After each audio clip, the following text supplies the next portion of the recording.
This episode is sponsored by Roku, America's #1 TV streaming platform, reaching over 90 million households worldwide. Roku connects streamers to the content they love and helps advertisers engage audiences through both brand building and performance-driving ad formats.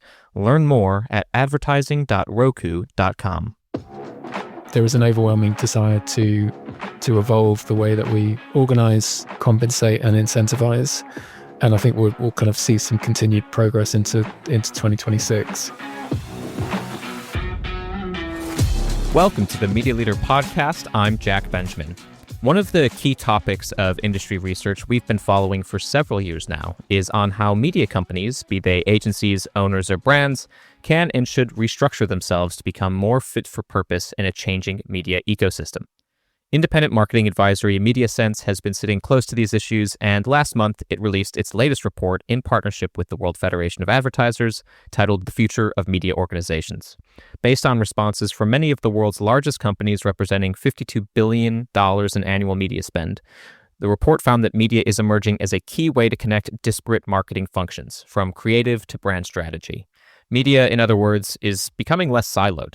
But that begs the question, how do businesses and agencies that they use reorganize? Ryan Kangasser is the Chief Strategy Officer at MediaSense. I wanted to welcome him back on the podcast to explain some of the details of the study, their implications for marketers and agencies, and why integration rather than scale is the key to media success moving forward. This is our conversation. I hope you enjoy. Ryan Kangasser, welcome back to the show. Thank you, Jack. Good to be back. Yeah, if you're back on the podcast, it's likely that you've recently released some research that the wider industry is keen to understand. The Future of Media Organization report came out last month. Please, I think it would be great to just start with, in your opinion, in your mind, what are the top takeaways, the top lines from the report? Just for context, this was a study we ran in partnership with the WFA. We tend to run each year a study that focuses on the internal and external operating model for media. And the last couple of years, we focused very much on the agency model and agency compensation. And this time we wanted to focus on the client organization and just how they are thinking about organizing themselves for what is a transformative period for media. And the report surveys, I think, over 80 major advertisers, representing a significant proportion of investment. And it was really trying to understand just how fit for future purpose brands feel that their media organizations are. And it really talked to how should we even define media? How should we organize in a world where, the lines are blurring to such an extent? And then, of course, you overlay just how disruptive AI is and just really accelerating the coming together of these different channels. It really presented some illuminating findings. In the prior report that you did on the agency model business, the general conclusion was that the agency model was not necessarily fit for purpose. On the brand side, is the finding similar that there needs to be a lot of change that has to happen, or are brands maybe organized in a way that is a little bit more future-facing? I would say it's changing, and it's an ever-evolving state of that change. I think for many years we've written about media transformation. For many, transformation is just what you can see today, so it's almost an evergreen process. It's of course easier to transform as an individual brand than for an entire agency model. But I think, it is true that clients get the agencies they deserve, and therefore, some of the way that they may be organized is going to have an impact on the way that their agencies are mirrored to their organization. So there's for sure some symmetry in all of that. But I think what has changed, and it almost goes back to COVID times, where these organizations were forced to work in ways that they never have done before. The role of e-commerce just accelerated overnight. And so when many of them looked at how they would organize between, brand marketing and trade marketing, or PR and social, or media and content, really over these last, I would say, 2-3 years, in a far more intentional way, they've been trying to break down those silos. And I think the best illustration of that for anyone who was in Cannes and listened to the panel that we ran on this very topic, we had 3 global media directors talking about the future of media, and they barely spoke about media. And the reality is their roles extend beyond media into content, into production, of course, data and technology.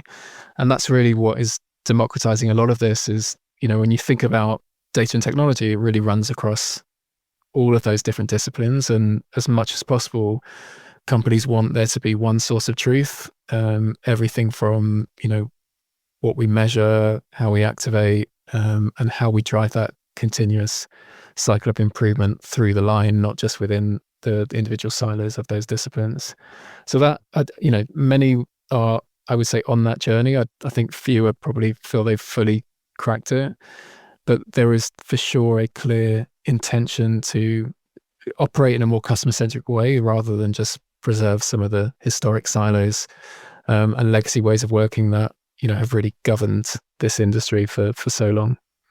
Something that really stuck out to me from the panel at Cannes was the lack of agreement really about, okay, there's an agreement that organizational structures might need to change, but there wasn't agreement on how, on who's leading. If media is taking a much bigger role in all these different, as you mentioned, sort of creative, in brand strategy, in a variety of different parts of the business that maybe, planning and buying a campaign did not necessarily do historically, who's then leading all of this decisioning on that? Is there someone within the business that is doing it? Is it someone agency side that's maybe working in a different way with the brand?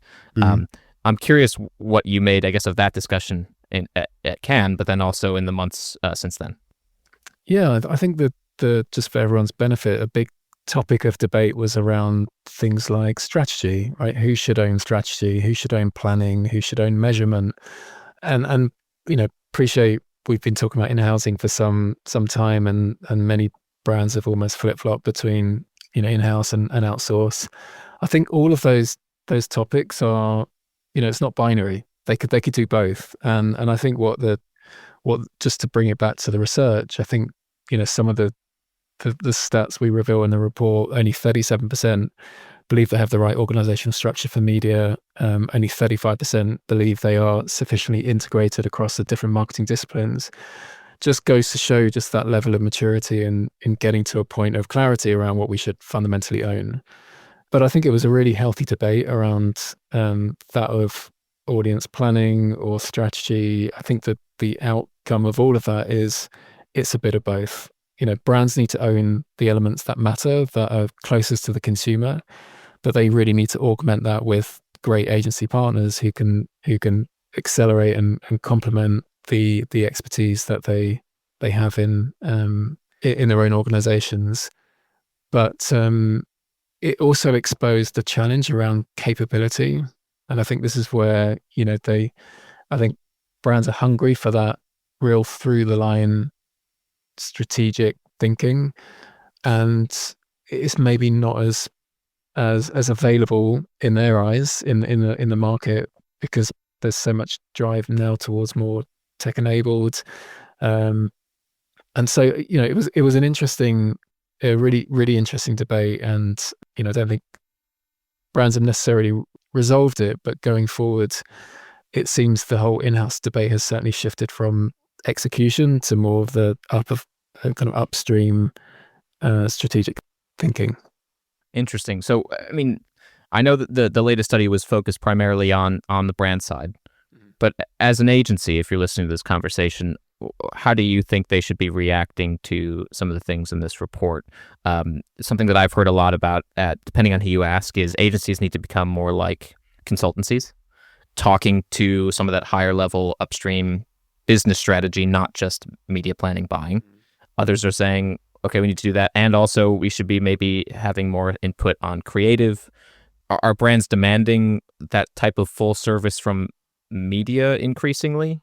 Are they looking to maybe have talent, as you say, in-house to augment that relationship? Yeah, I think they want full service thinking, not necessarily full service doing. And that's, you have to understand that the curriculum of any marketer is multidiscipline, and yet they work with external partners who are very single discipline. And I think again, we spoke a lot about this on the panel around that desire for truly T-shaped talent and where maybe there's some limitations there. I think in terms of the full service thinking, it's, they need to be unencumbered by the desire to produce more, buy more, do more, which is, it's why agency conversation is so important, and it's why the model needs to change. And actually they want people who could potentially be saying, do less, produce less, think a different way. Now, I think that gets easier potentially where, maybe there are fewer, more integrated partners to work with. And of course, the decisioning between these different touch points is becoming easier using AI and data and just the convergence. But yeah, fundamentally, they want to be able to have fewer, richer conversations with their partners rather than having to go deep into all the, respective silos and different disciplines. And it sounds like it's sort of moving that direction in terms of a fewer silos situation on the brand side. And is that being reflected on the other side of the coin? I would say so. And I think the reality of those who, those winning propositions in the marketplace do tend to be the more integrated, more frictionless, just simpler operating models that allow clients to be able to access capabilities at scale and not get distracted by different brands and different tools and different solutions. You mentioned that data is really at the heart of a lot of this. And the report found that businesses generally didn't feel like they had adequate technical infrastructure, let alone AI infrastructure to really handle all of that well. What do you think needs to change moving forward for more people to feel comfortable in that way? When we break down what are the priority skills that brands are looking for in the next 2 years, it was, maybe unsurprisingly, data analytics, engineering, science, AI, of course.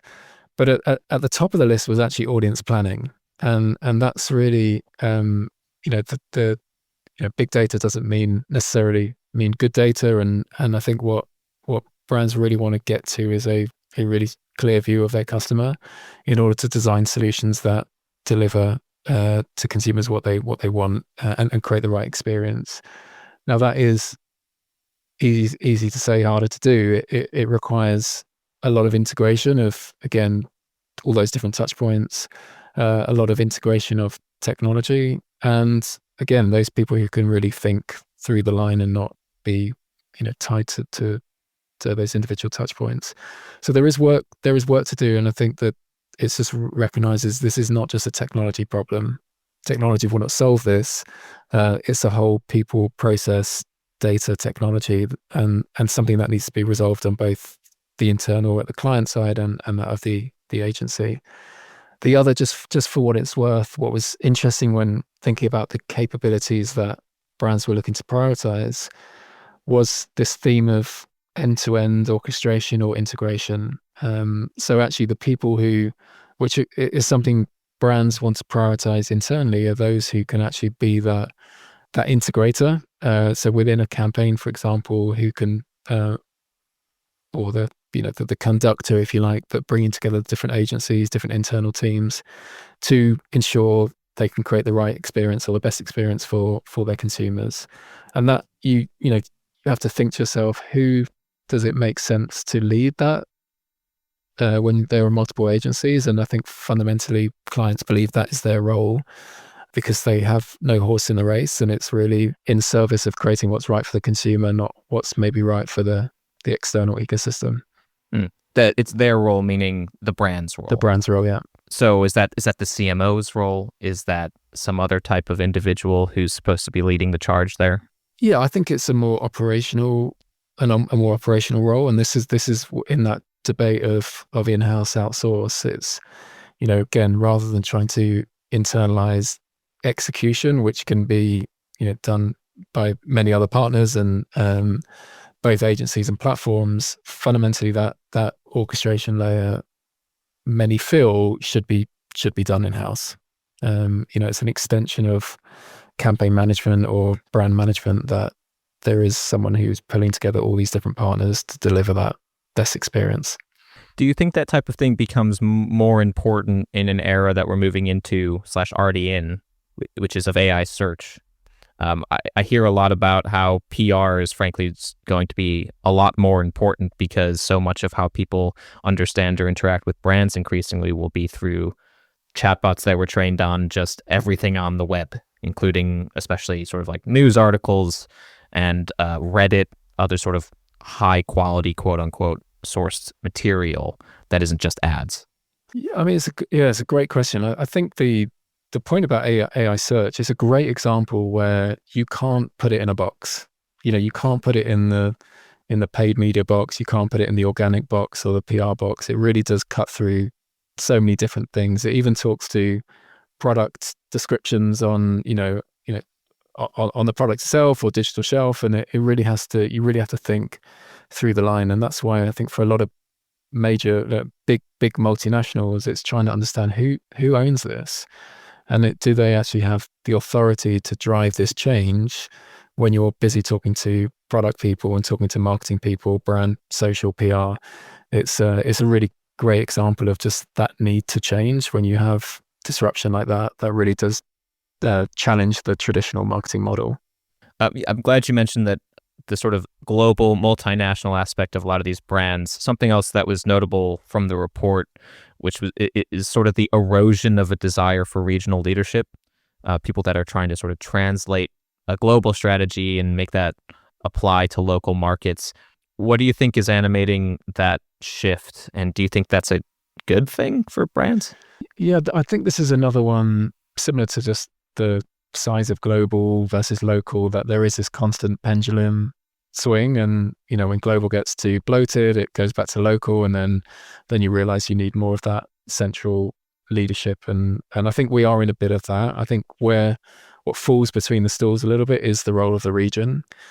And I think as an extension to your point, what the research revealed was, locally, a lot of brands have pretty good media expertise, and for them, media is marketing, marketing is media. They don't necessarily need to have lots of specialists, and that's just part of the job. Whereas at regional or global levels, you are creating a lot of domain expertise. And so I think for regional teams, unless there is material value they can drive that the global teams cannot, then it could be seen as a luxury, which I think some brands are trying to pivot, maybe find that better balance between global and local. But it continues to be a big source of ambiguity. And, a lot of the work we do is just trying to define the role of global, the role of region, the role of local, just to avoid some of that confusion. Why would a company decide we don't need as much local expertise in a given instance? Well, if you just reflect on the direction of travel with, think about spend into digital platforms. If 75% of your investment is in 3 or 4 platforms, do you need people on the ground pulling in that local insight? Again, that could be sourced elsewhere. You think as well about just the globalization of some of the issues that govern our industry, whether it's brand safety or privacy. Again, these are seen to be topics you need to address globally, not locally. Again, I think some companies may have overcorrected too much, and that needs to be resolved, especially as sometimes where the battles need to be fought and won is locally, especially in some of the emerging markets where some of these brands need to generate market share. But it's I think just that product of consolidation of spend and the globalization of some of those topics has just accelerated that journey, that gravitation to the center versus local. Big question, but you mentioned the consolidation of ad spend. It's a big topic, especially I feel like I've written a number of stories about it just in the past month with the latest AA work figures, but also what's going on in the television market versus everywhere else, basically, and big tech really starting to dominate. I'm curious, what are some other downstream effects maybe that you're noticing of more consolidated media spend? Thinking about where the battles are being fought, audiences are continually proliferating across different platforms, different devices, different touch points. We've seen the power of social and influencer, and when you're trying to get to those hard to reach audiences, they are not necessarily consuming media in the vehicles that we think are necessarily where the spend is gravitating to. And it's why I mentioned a little bit earlier around the importance of audience planning, because it could be that the people you're actually trying to reach are not consuming traditional media. They may be, more attuned to live experiences or retail experiences. And that's where, sure, it's easy to focus on the big three, but it may be more effective to kind of take a step back and think, how do we drive that deep connection with our consumers in a way that's more relevant to them, not maybe one that's driven by just the ease of being able to operate through some of those platforms. If you have a data-led consideration and a lot of the data is suggesting that this is where your consumers are, I mean, do you miss brand building? Do you miss big, wider campaigns capturing audiences that maybe data doesn't initially say are probably the types of people that are going to buy your product, but actually could or would or could be convinced to? I mean, part of me, I'm wondering if it's a silly question, because I'm sure there's data to suggest that people may or may not be interested in your product at all. And equally, I feel like maybe you could miss something. Yeah, 100%. And I think this is where, you'll notice I don't tend to talk about personalization at scale. It's more about relevance, and actually audience planning, good audience planning can as much tell you what not to do than what to do. And there's also, just as much content about maybe the overinvestment in performance marketing and data-driven advertising, and I think there's definitely a lot more appreciation for the importance of brand, the importance of those experiences that actually create that opportunity to drive connection, that are not necessarily achieved through just a one-to-one, highly personalized, customized experience.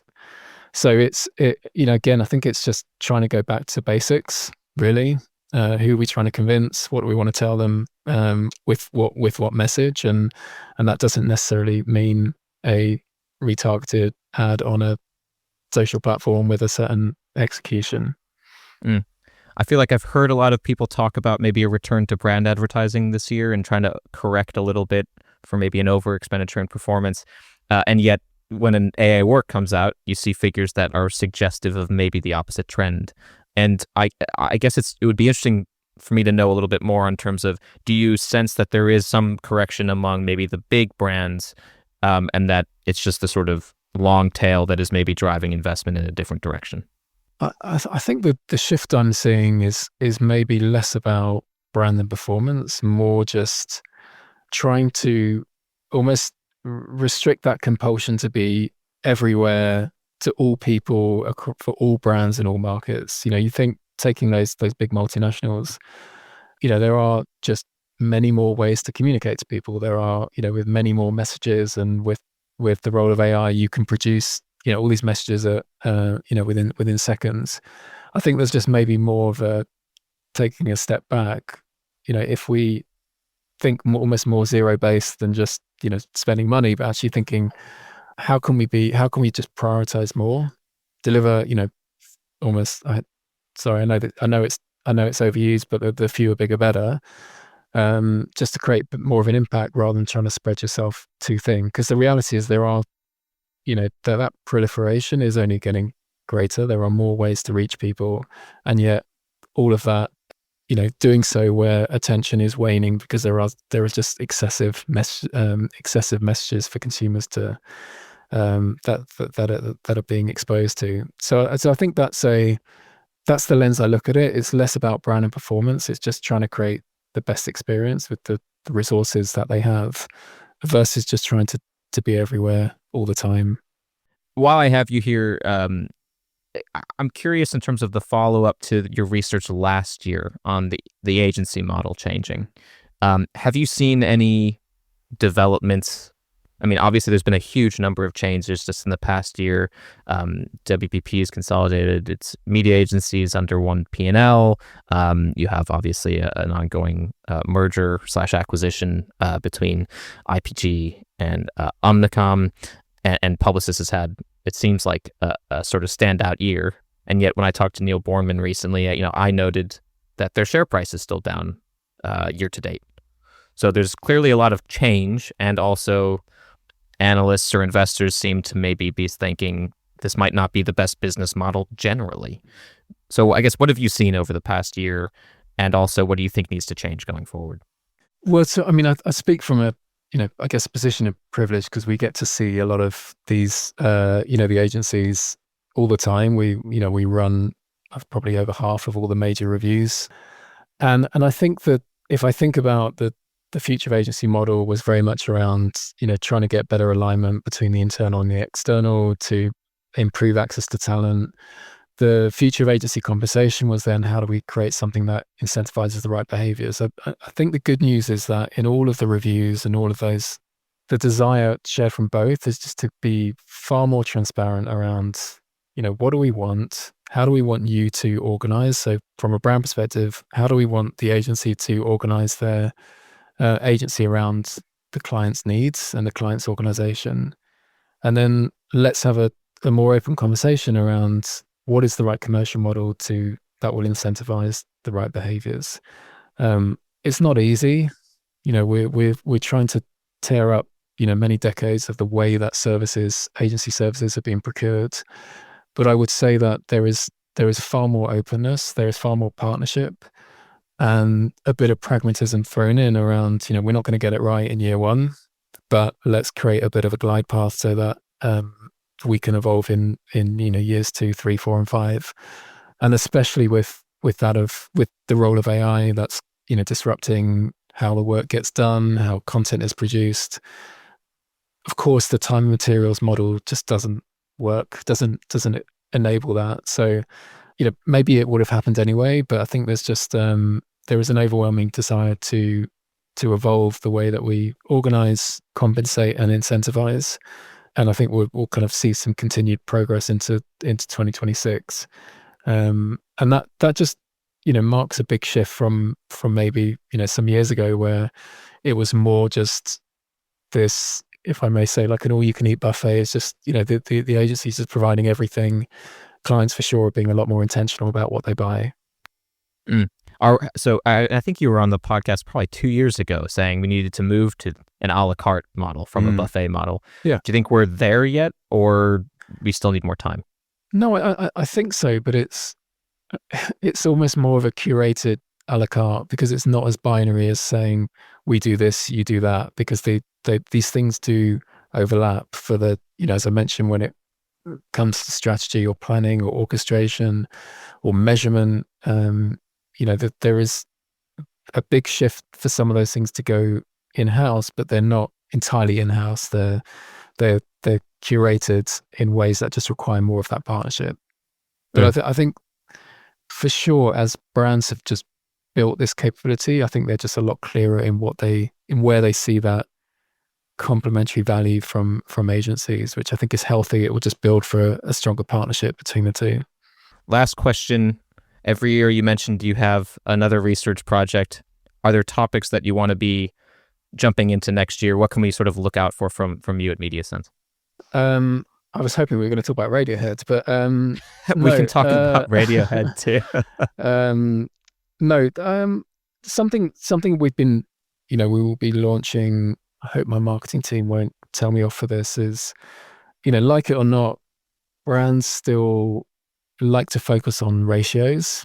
They like to focus on whether it's working, non-working, whether it's, share into different channels, even just their investment between creative production and content production. And I think what's happening with a lot of these ratios is that they are being disrupted hugely with that of AI.